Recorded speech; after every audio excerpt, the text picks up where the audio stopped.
Well, hey there, reader friends. I'm Erica, and welcome back to my channel. And happy Fairytale-a-thon! I have a video for you today, taking a break from reading all the fairy tales. So, here we go!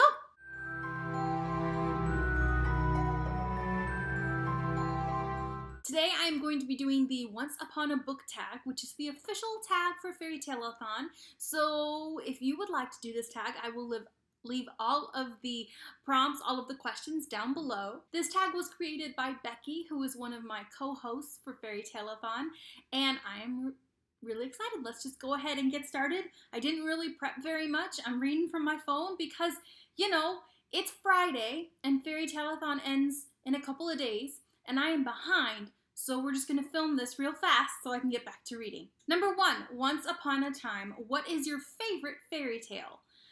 I'm gonna cheat and give you several because I can't pick one. I can't pick just one. If we're gonna go with my mainstream favorite fairy tale, of course it's going to be The Little Mermaid. All incarnations, all versions, I love it so much. For a more obscure choice, another favorite fairy tale of mine is The Juniper Tree by the Brothers Grimm, which is very dark and not for kids because, you know, cannibalism happens. But I love it. And I tell it at Halloween time, and it's one of my favorites. I would like Tim Burton to direct a film adaptation of it. I think it would be awesome. And finally, I'm going to share a new favorite that I've discovered. I discovered it a couple of years ago in this book, Don't Bet on the Prince, which is Petronella by Jay Williams, which is a feminist fairy tale that follows all of the normal fairy tale plot markers, but with a heroine instead of a hero, and a nice little twist at the ending. And I just love how Jay Williams took the plot structure and completely used it in a new way by having a female heroine and kind of turned the classic fairy tale on its head. One of my faves. Number 2, A Land Far, Far Away. What's a fantasy setting you'd love to visit? Well, I am over summer. I hate summer. I hate it so much, and we've had nothing but sunny, hot weather for months since May. I am over it. So long story short, I want to go to the winter court. Please let me go to the winter court. Please, let me go now. Number 3, Little Woodland Creatures. What mystical/mythical character would you love as a pet? I don't know.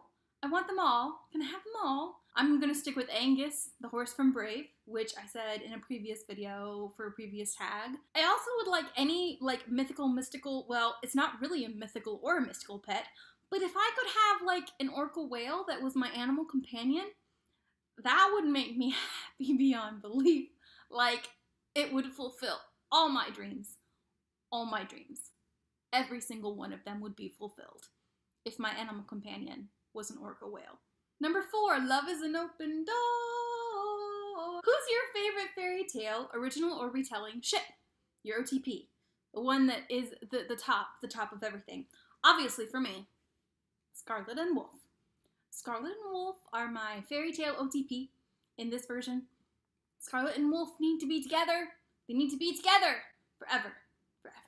Number 5, Poor Unfortunate Soul. Who is your favorite villain? Even though I don't like Alice in Wonderland, I am very, very partial to the Queen of Hearts, because there are times in my life where it would be really nice to be able to just scream at whoever, off with her head, off with your head, go away, leave me alone. And I just love how ridiculous she is. And yeah, she just doesn't suffer fools, and she doesn't pull her punches, and she's horrible, and she makes no apologies for it. Number 6, Fractured Fairy Tales. What's your favorite retelling or reimagining of a classic fairy tale? I mean, really, are we surprised? Yes, yes, yes. Although, I just was thinking earlier today, I don't know if this is actually a Little Red Riding Hood retelling, because it reads more like a Beauty and the Beast retelling. That would be an interesting thing to write an essay on if I was still writing essays on literature. That would be interesting. But regardless, my fave. One of my faves. Number 7, Happily Ever After. What's your favorite concluding book in a series? I'm really bad at finishing series. And I literally can't think of a single series that I've finished where I liked the last book more than the middle books. I can't. I enjoyed ACOWAR. I enjoyed it, but it wasn't nearly as enjoyable as Echo Math, I guess. Deathly Hallows is actually my least favorite Harry Potter book. I don't like it as much as I like the others. So yeah. Number 8, the story continues. Who do you tag? I didn't plan ahead. Who should I tag? I don't know. If you want to do this tag, you're tagged. If you're participating in Fairytale-a-thon, please do the tag as well so we can see what books you like, what fairy tales you like. Any of your Fairytale-a-thon reads are now new favorites. That would be cool to know as well. I'm curious, have any of you read fantastic final books in the series? Because I haven't, so if you have, please let me know down below which ones you liked, as well as anything else you have to say. And subscribe if you'd like to, and I'll see you next time. Bye, guys. Bye, Becky, one of my co-hosts for Fairytale.